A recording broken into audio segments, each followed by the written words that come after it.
Deus tem planos para cumprir em nossas vidas.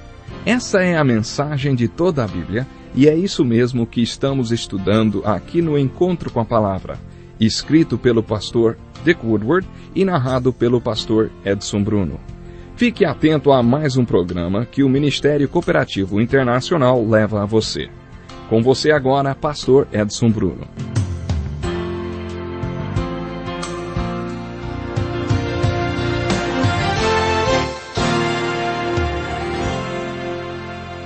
Olá, seja bem-vindo a mais um programa Encontro com a Palavra. Nós estamos estudando o Evangelho de João, versículo por versículo. E eu quero começar o programa de hoje estudando um pouquinho o versículo 18 do capítulo 7 de João. Diz assim, aquele que fala por si mesmo busca sua própria glória, mas aquele que busca a glória de quem o enviou, este é verdadeiro. Não há nada de falso a seu respeito. Sabe, eu gosto muito dessa descrição de amor que Jesus apresentou e com esta descrição podemos responder a mais uma das perguntas que são básicas no nosso estudo. Quem é Jesus? Jesus é a verdade. No capítulo 14, no versículo 6, Jesus afirmou, eu sou o caminho, a verdade e a vida.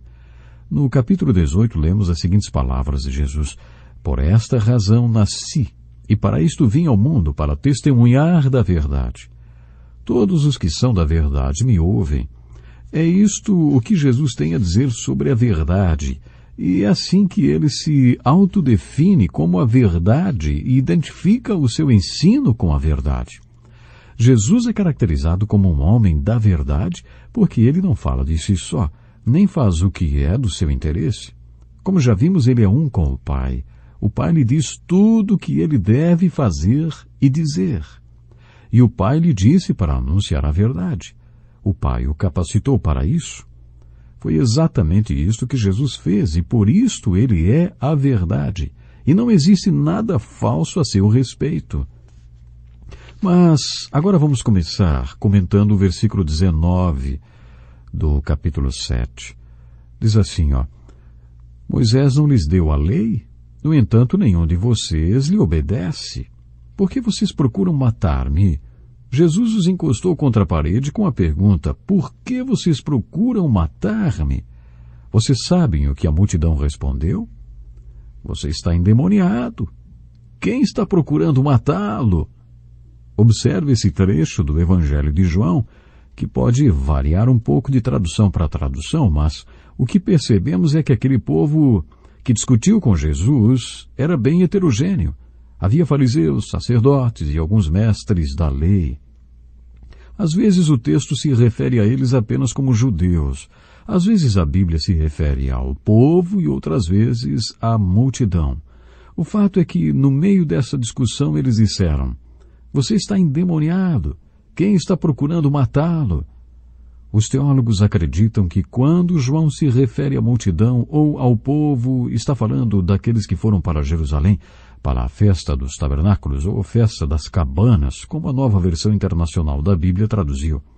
Essas pessoas não tinham uma convicção firme a respeito de Jesus e não tinham muito conhecimento sobre o que estava acontecendo entre Jesus e os judeus, quer dizer, os sacerdotes e fariseus.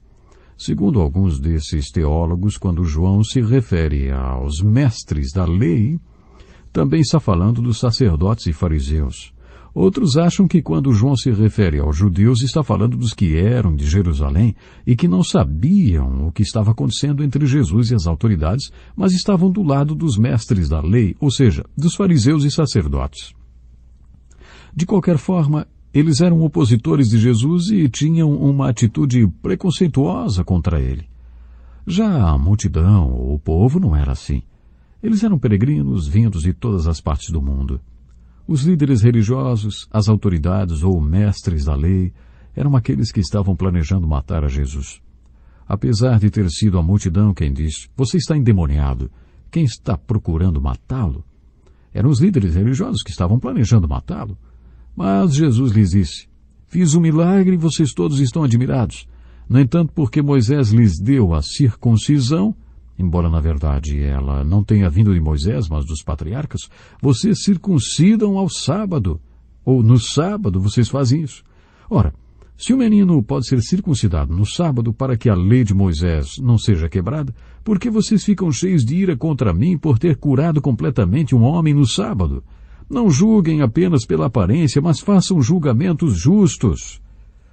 Jesus estava discutindo com eles e, frequentemente, essa discussão versava sobre a lei de Moisés. A maneira como os fariseus, escribas e saduceus interpretavam a lei de Deus ou a lei de Moisés era completamente diferente da maneira como Jesus a interpretava. E a diferença era a seguinte: antes de Jesus aplicar a lei de Deus, a qual ele aceitava e aplicava plenamente, ele passava pelo prisma do amor de Deus. Só então aplicava a lei na vida do povo, só depois de passá-la pelas lentes do amor de Deus.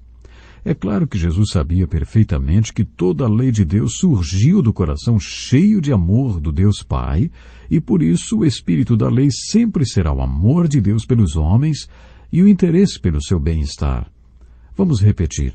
Antes de Jesus aplicar a lei de Deus na vida do povo, ele sempre a passava pelo prisma do amor de Deus, porque este era o espírito da lei, este era o intento da lei. Por isso, a interpretação e aplicação corretas da lei deveriam sempre ser influenciadas por esta visão. Mas os líderes religiosos não faziam isso. Eles eram extremamente legalistas e não se importavam se esta posição ia ajudar ou prejudicar o povo. Por causa da aplicação que faziam da lei de Deus, aplicavam a lei ao pé da letra e ainda inventavam outras leis. Você deve estar lembrado que quando estudamos o capítulo 5, vimos que Jesus deliberadamente infringiu a lei do sábado. Depois de curar um homem no sábado, ainda o mandou pegar a cama sobre a qual costumava ficar e carregá-la pelas ruas em frente ao templo. E a lei do sábado dizia que ninguém poderia carregar nada aos sábados. Por isso os líderes religiosos, quando viram aquele homem que tinha sido um inválido durante 38 anos, carregando a sua cama em frente ao templo, nem se importaram com o fato dele estar bem ali na frente deles, pulando e louvando ao Senhor. Isso para eles não tinha a menor importância. Eles nem sequer perguntaram como tudo havia acontecido, como o homem tinha ficado curado. Eles apenas disseram: "Meu Senhor, o Senhor está infringindo a lei. Hoje é sábado." Eu não me conformo com essa dureza de coração. Jesus fez isso de propósito porque queria iniciar essa discussão com eles. Ele queria enfrentá-los e encostá-los na parede com a pergunta que acabou fazendo. A lei de Deus dizia que toda criança judia, todo menino judeu, deveria ser circuncidado no 8º dia de vida. Às vezes o 8º dia da criança caía num sábado e mesmo assim eles circuncidavam o bebê. Uma vez li um artigo que afirmava que a razão para não haver tantos alcoólatras entre os judeus como há entre os gentios é porque durante a cerimônia de circuncisão eles molham um guardanapo com um pouco de vinho e o colocam na boca da criança. Por isso, segundo esta matéria, o menino judeu associa a dor que passou quando ainda era bebê com o álcool e por isso, quando cresce, não se inclina a beber. Mas isso é um detalhe. O que devemos lembrar é que se no dia da circuncisão caísse num sábado, eles circuncidavam a criança. Se o boi caísse em uma valeta, eles tiravam o boi, mesmo que fosse um sábado. Eles não deixariam o boi morrer só porque o dia era no sábado. E foi exatamente essa a argumentação de Jesus naquele momento. O que Jesus queria lhes mostrar é que a lei é boa e visa o bem-estar do homem. Eles deveriam entender o espírito da lei antes de aplicá-la à vida do povo e não interpretá-la ao pé da letra. Jesus queria que eles parassem de julgar pela aparência e passassem a exercer o julgamento com justiça. O que aprendemos com esse episódio? Vamos agora retomar as perguntas básicas do nosso estudo. Vamos? Primeiro, que é Jesus? Ele é o homem cujo ensino veio de Deus. Ele é o homem que apresenta a palavra de Deus e não uma palavra própria. Sua obra não é uma obra própria. Sua palavra não vem dele, nem a sua obra. Ele faz sempre o que agrada ao Pai. Tudo o que faz e tudo o que diz expressam que ele e o Pai são um. Este é o Jesus do capítulo 7. E como ele é quem ele pode afirmar o seguinte: o meu ensino não é de mim mesmo, vem daquele que me enviou. Se alguém decidir fazer a vontade de Deus, descobrirá se o meu ensino vem de Deus ou se falo por mim mesmo. Isto nos leva à segunda pergunta. O que é fé? Fé é primeiro se colocar e se dispor a obedecer e depois entender. Fé é praticar primeiro e depois saber. Fé é entender a importância de comprometer a nossa vontade. O conhecimento vem depois, porque o conhecimento é resultado de praticar e obedecer, não o contrário. O praticar não é resultado de conhecer. E por último, o que é vida? Vida é descobrir que é mais feliz o que dá do que o que recebe. Vida é fazer todas as outras descobertas através da obediência ao ensino de Jesus. Vida é abraçar o ensino de Jesus com a determinação de quem acredita que este é o único caminho que vale a pena conhecer. Pense em todas as mudanças que podem acontecer na sua vida como resultado de buscar a palavra de Deus, principalmente a palavra anunciada por Jesus. Procure entender quais eram os valores de Jesus e quais devem ser os nossos valores. Pense no tipo de vida que adquirimos quando fazemos isso. Este é Jesus. Isto é fé, isto é vida, de acordo com os primeiros 24 versículos do capítulo 7 de João. Quero terminar o programa de hoje mencionando como Jesus tinha muitos diálogos amigáveis com seus discípulos, por exemplo. Ele teve o Sermão do Monte, o Monte das Oliveiras, lembram? Nos capítulos 24 e 25 de Mateus. O maior sermão de Jesus, o Sermão da Última Ceia, registrado nos capítulos 13 a 16 do Evangelho de João.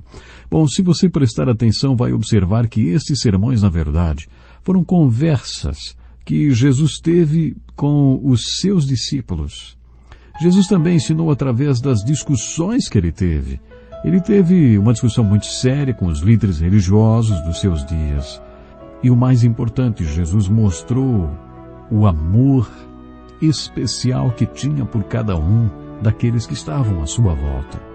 E desta forma, sem dúvida, ele expressou o seu amor, o amor que o Pai tinha colocado em seu coração, ao ponto de estar disposto a dar a própria vida, a entregar-se como sacrifício vivo por cada um de nós. Nós vamos encerrando o programa aqui hoje, mas esteja conosco no próximo. Até lá.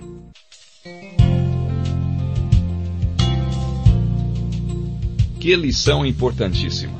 Obrigado, Pastor Edson Bruno. Prezado ouvinte, coloque em prática o que você ouviu aqui. Sem dúvida, sua vida será grandemente abençoada. Este é um estudo escrito pelo Dr. Dick Woodward, na voz do Pastor Edson Bruno. Escreva-nos e solicite o material. Nosso endereço é Encontro com a Palavra, Caixa Postal 2011, CEP 89201-970, Joinville, Santa Catarina. Até o nosso próximo Encontro com a Palavra.